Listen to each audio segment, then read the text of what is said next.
महागाव तालुक्यातील चिल्ली इजारा येथे सांडपाण्याच्या नालीत स्त्री जातीचा मृत अर्भक आढळला। महागाव तालुक्यातील चिल्ली इजारा येथे एक स्त्री जातीचे मृत अर्भक आढळले। सांडपाण्याच्या नालीत ते मृत अवस्थेत होते। चिल्ली येथील वार्ड क्रमांक 3 मधील सांडपाण्याच्या नालीत स्त्री जातीचे अंदाजे 6 महिन्याचे मृत अर्भक पडून होते। गावकऱ्यांनी याबाबत महागाव पोलिसांना माहिती दिली। हा प्रकार प्रेम प्रकरणातून झाल्याचा अंदाज वर्तविण्यात येत आहेत।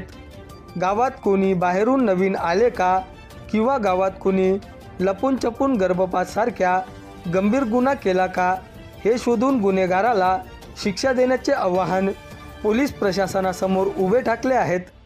या घटनेची तक्रार पोलीस पाटील राजू सिंग राठोड यांनी दिल्यानंतर जमदाल निलेश पोंडरकर घटनास्थळी पोहोचले। त्यांनी पंचनामा करून अज्ञाताविरोधात गुन्हा दाखल केला आहे। मृत अर्भकाला उत्तरीय तपासणीसाठी पाठविले आहेत। ही घटना उघडकीस आल्यानंतर गावात एकच खळबळ उडाली होती।